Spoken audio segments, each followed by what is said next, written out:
त्याच बोलणं कमाल कमाल त्याच्या वाटेवर तो रुमाल त्याच बोलणं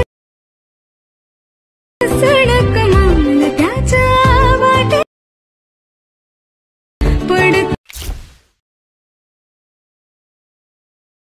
त्याच बोलणं कमाल कमाल त्याच्या वाटेवर तो रुमाल त्याच बोलणं सण कमाल त्याच्या वाटे पडत। आता जर तुम्ही प्रीमियम पाहिला तो क्रिएट करणं अगदी सोपं आहे। सर्व एडिटिंग तुम्हाला आपल्या व्हिडिओमध्ये सांगितलेलं आहे। जर कोणी आपल्या चॅनलवरती नवीन असेल तर आपले चॅनल सबस्क्राइब करून ठेवा। असे ट्युटोरियल व्हिडिओ आपल्या चॅनलवरती तुम्हाला मिळून जातील। हा जो टायटस आहे तो आपण अलाइट मोशन मधून क्रिएट केलेला आहे। तर हा टायटस क्रिएट करण्यासाठी अलाइट मोशन ओपन करायचं आहे। ओपन केल्यानंतर इथे तुम्हाला प्रोजेक्टच्या ऑप्शनवरती क्लिक करायचं आहे। आपण डेकोरेशन बॉक्समध्ये एक तुम्हाला बीटमॅप प्रोजेक्ट दिला असेल तो तुम्हाला इथे इम्पोर्ट करून घ्यायचा तुमच्या अलाइट मोशनमध्ये।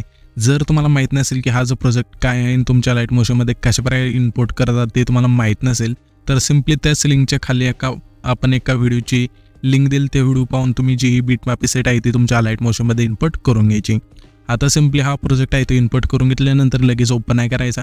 आपल्या आता काय करायचं हे त्याचे खाली प्लेचे नाही त्यावरती क्लिक करायचं आहे।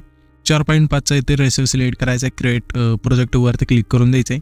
हे त्याचे खाली प्लेचे नाही त्यावरती क्लिक करायचं। मीडियाच्या ऑप्शनमध्ये जाऊन इथून तुम्हाला अशा प्रकारे एक फोटो तुमचा घ्यायचा आहे आणि वरती जे 3 डॉट आहे त्यावरती क्लिक करायचं आहे। फिल कंपोजिशन एरिया हा ऑप्शन आहे त्यावरती क्लिक करायचं आहे आणि इथून बॅक करून आपल्या सेटिंगच्या कडेला वरती एक ऑप्शन आहे त्यावरती क्लिक करायचं आहे। इथून 3 नंबरचा ऑप्शन आहे तो सिलेक्ट करून इथून एक्सपोर्ट करायचा आहे। अशा प्रकारे तुमची जी इमेज आहे इथून सेव्ह करून घ्यायची। अशा प्रकारे सेव्ह झाल्यानंतर इथून क्लोज करायचं आहे। तर इथे तुम्हाला अशा प्रकारे काय करायचे जेवढे आपले फोटो लागतील तेवढे तुम्हाला इथे घ्यायचे तर ॲड करून 8-9 फोटो असतील ते तुम्हाला सिम्पली 8च फोटो येते ते। तर इथून अशा प्रकारे तुमचे जे 8 फोटो आहेत वेगवेगळे इथून अशा प्रकारे सेव्ह करून घ्यायचे सिम्पली।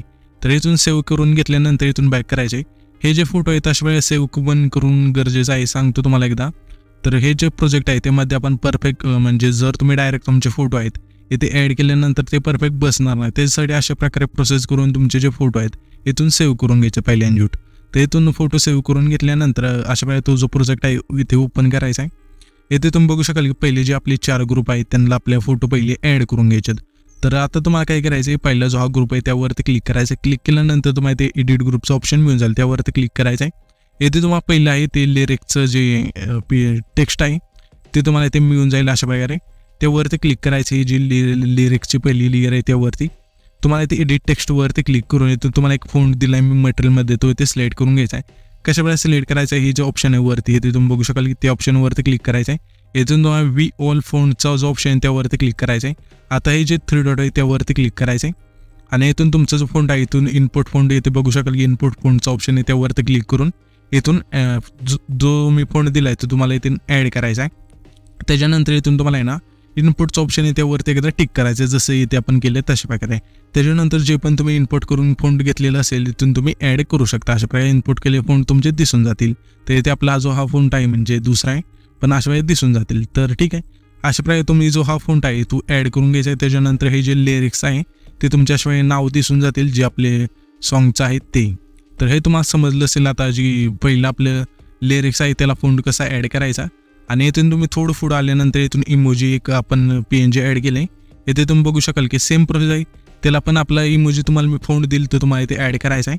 आणि हे जे दुसरं पण आहे ते आपण एकच फोंट केला आहे पुढे जे टेक्स्ट आहे ते सर्वांना तर तो पण सेम प्रोसेसनी फोंट आहे तो इथे सिलेक्ट करायचा आहे। इथे तुम्ही बघू शकाल की आपण जो हा श्रीलिपीचा फोंट आहे तो ॲड केलेला अशा प्रकारे तुम्हाला पण दिलं आहे आपण तुम्ही पण ॲड करून घ्यायचं। हे तुम्हाला आता समजलं असेल लिरिक्स आहे ते कशा प्रकारे आणायचे। त्याच्यानंतर आता आपल्याला काय करायचं आहे हा जो ग्रुप आहे त्यामध्ये आपल्या फोटो ॲड करायचे। फोटो ॲड कसे करायचे त्या ग्रुपवरती क्लिक करायचे एडिट ग्रुपमध्ये जायचे आणि इथून तुम्हाला खालून 2 नंबरचे एक लेयर मिळून जाईल। ते तुम्ही बघू शकाल की हे जे आपली इमोजी आहे ते आपण डिलीट करूया चुकून लागलेलं।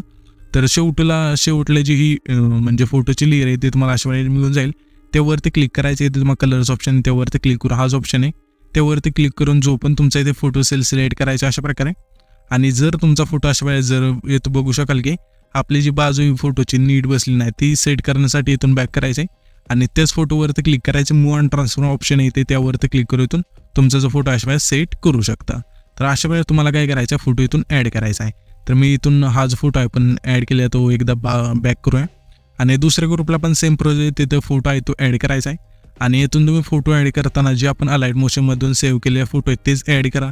जर तुमचे डायरेक्ट फोटो ॲड केले तर ते व्यवस्थित दिसणार आणि कुठे पण ती फोटो आहे ते म्हणजे दिसून जातील. त्याच्यामुळे जशी मी प्रोसेस सांगितली ती प्रोसेस फॉलो करून जे फोटो आहे ते ॲड करायचे आहेत. त्याच्यानंतर तिसऱ्या फोटोला पण करायचं आणि चौथ्या फोटोला पण. त्याच्यानंतर आता आपल्या इथे तुम्ही बघू शकाल की इथून इंक इफेक्ट लागल्यानंतर इथून आपला एक फोटो ॲड करायचा आपल्याला. सेम प्रोसेस हा जो लेयर आहे फोटोची त्यावरती क्लिक करायचं आहे. कलरच्या ऑप्शनमध्ये जाऊन हा जो ऑप्शन आहे त्यावरती क्लिक करून जो पण तुमचा इथे फोटो असेल अशा वेळेस सिलेक्ट करू. वरचे जे प्लसचे नाही त्यावरती क्लिक करू इथून ॲड करून द्यायचं आहे. आणि सेम प्रोसेस इथून त्याच्या पुढच्या फोटोला, त्याच्या पुढच्या फोटोला आणि त्याच्या पुढच्या फोटोला. इंक इफेक्ट पण आपण दिलं आहे त्याला पण सेम प्रोसेस आहे. इंक इफेक्टवरती क्लिक करून कलरच्या ऑप्शनमध्ये जाऊन हा जो ऑप्शन त्यावरती क्लिक करू. आपण जो हा इंक इफेक्ट दिला आहे तो तुम्ही इथे ॲड करून द्यायचा आहे. तर अशा वेळेस हे जे म्हणजे इफेक्ट आहे इथे तुम्ही ॲड करू शकता. फोटो तुम्हाला आता सर्व सांगितलं. आणि इनपुट करताना तुम्ही ना जी मी प्रीसेट दिली तीच इनपुट करा. एक्सएमएल फाईल इनपुट केली तर जे हे ग्रुप आहेत म्हणजे जे फोटो मला जे दिसतात ते तुमच्या एक्सएमएल फाईलमध्ये नाही दिसणार. समजा म्हणजे एक्सएमएल फाईलने तुम्हाला व्यवस्थित हा जो टाटा आहे तो क्रिएट करता येणार आहे. त्याच्यासाठी तुम्हाला बीटमा इनपुट करूनच ही जी प्रोसेस आहे ती करायची. तर दोन्ही पण लिंक दिली. जर तुम्हाला एक्सएमएल फाईल यूज करायला येत असेल तर तुम्ही करू शकता. तर हा जो आपण डाटा क्रिएट केला आहे तो सेव्ह करण्यासाठी वरती सेटिंगच्याकडे एक ऑप्शन आहे ते तुम्ही बघू शकता. त्यावरती क्लिक करायचं आहे. इथून व्हिडिओचं ऑप्शन सिलेक्ट करून इथून एक्सपोर्ट करायचं आहे. येथे तुम्ही बघू शकाल की आपला जो व्हिडिओ आहे तो एक्सपोर्ट होऊन जाईल.